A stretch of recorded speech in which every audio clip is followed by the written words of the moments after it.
पहला चरण हो चुका है और 12 सीटें हमारे राज्य की, राजस्थान की, उसमें जा चुकी हैं। उसके बाद जब से वो चरण ख़त्म हुआ, जब से आईबी ने और अलग अलग एजेंसियों ने अपनी अपनी रिपोर्ट प्रधानमंत्री को दी होंगी, जैसा कि वो देते हैं, प्रधानमंत्री की भावभंगिमा बदली हुई है, भाषा बदली हुई है, जुबान फिसल जाती है। एक भय का माहौल है भारतीय जनता पार्टी में और वो अच्छा लग रहा है हमें देख। जिन मुद्दों पर ये चुनाव लड़ा जा रहा है, कोई भी जो 10 साल से सरकार में हो, उसको जब चुनाव में जाना है तो अपनी रिपोर्ट कार्ड सबके सामने रखनी आवश्यक होती है। आप 10 साल में आपने क्या किया पहले वो बताइए, फिर अगले 5 साल में आप क्या करना चाहते हैं फिर वो बताइए, और लोगों पर छोड़ दीजिए, लोग तय करेंगे। हमारा मैनिफेस्टो भी देखेंगे, आपका मैनिफेस्टो भी देखेंगे, आपकी रिपोर्ट कार्ड भी देखेंगे। और हमारी तो रिपोर्ट कार्ड अब पिछले 10 साल की है नहीं, तो हम तो विपक्ष में है साहब, हमारी रिपोर्ट कार्ड तो बनती नहीं है। और उसके बाद लोग तय करेंगे कि किसको वोट। अमूमन लोकतंत्र ऐसे ही चलता है पूरे विश्व में, जहां भी लोकतंत्र है। मैं रशिया का उदाहरण नहीं दूंगा, न टर्की का दूंगा, जहां लोकतंत्र सिर्फ नाम का है। लोकतंत्र ऐसे ही चलता है।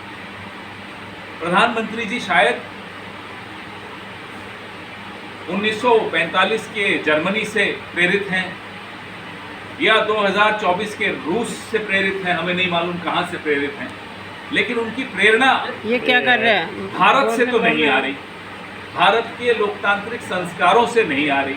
भारत जिसको हम स्वयं और प्रधानमंत्री खुद कई बार कह चुके हैं कि लोकतंत्र की जननी है, तो आप प्रेरणा रूस से क्यों लेते हो, आप प्रेरणा जर्मनी से क्यों लेते हो, आप प्रेरणा टर्की से क्यों लेते हो? हमें प्रधानमंत्री की ये बात समझ में नहीं है।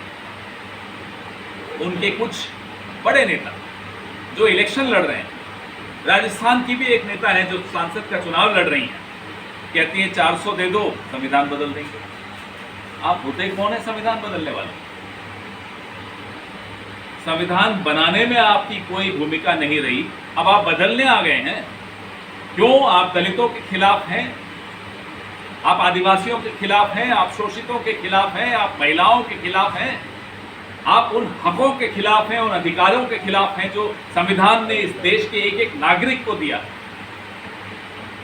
आज ये दलित के दरवाजे पे दस्तक देंगे, कल मेरे आपके सबके दरवाजे पे दस्तक आएगी।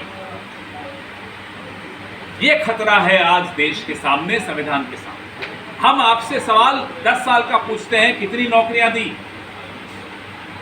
महंगाई कितनी कम करी, पेट्रोल 100 पार क्यों हुआ, सिलेंडर 1100 पार क्यों हुआ, क्यों 1 घंटे में 2 नौजवान आत्महत्या करते हैं, क्यों एक दिन में 30 किसान आत्महत्या करते हैं, क्यों 1 घंटे में 4 महिलाओं का बलात्कार होता है? क्या ये सवाल गलत है? हम विपक्ष में हैं, हमारा कर्तव्य है ये सवाल पूछने का, हमारा अधिकार है ये सवाल पूछने का, और जनता का अधिकार है इसका जवाब लेने का। और आपका एक ही कर्तव्य है, आप इसका जवाब दीजिए। लेकिन जब जब राजा डरता है, हिंदू मुस्लिम करता है। फिर से कल से राजा डर गया और राजस्थान में आकर ज्यादा डरता है, क्योंकि राजस्थान अकड़ निकालना जानता है और ये बात राजा समझता है कि राजस्थान मेरी अकड़ निकाल देगा। राजस्थान अकड़ निकालने जा रहा है, राजा कांप रहा है। देखो हिंदू मुसलमान कर रहा है। हमारा मैनिफेस्टो तो पढ़ लेते मोदी जी, हम जानते हैं कि आपको पढ़ने लिखने की आदत कम है। स्कूल में जब आप थे तब भी कम पढ़ते थे, कॉलेज आप गए या नहीं गए हमें नहीं मालूम, लेकिन आप नहीं पढ़ते ये समझ में आ गया, पूरे देश को समझ में आ गया। हमारे घोषणा पत्र में, जिसका नाम न्याय पत्र है, हमारे मैनिफेस्टो में कहीं हिंदू मुसलमान शब्द कहीं जिक्र हो तो प्रधानमंत्री जी कांग्रेस चुनाव नहीं लड़ेंगे, और अगर जिक्र नहीं हो तो उठाइए झोला, चले जाइए, वक्त आ गया आपका झोला उठाने का। अरे सवाल पूछा है, जवाब दीजिए। 10 साल में जो अन्याय किया है आपने, उसका जवाब दीजिए। हमने क्या किया? हमारे मैनिफेस्टो में 30 लाख जो खाली पद पड़े हैं सरकारी नौकरियों के, वो हम भरेंगे, ये हमारी गारंटी है। हमने क्या कहा?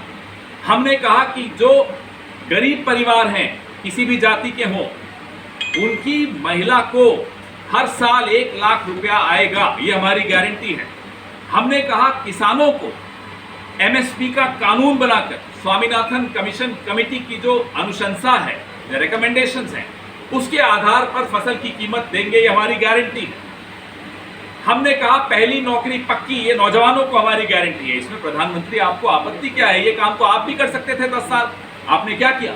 हिंदू मुसलमान किया, विवाद पैदा किए, समाज में बांटने की कोशिश की, समाज को रोष में रखा, आक्रोशित रखा, समाज में गुस्सा रहे, ये किया।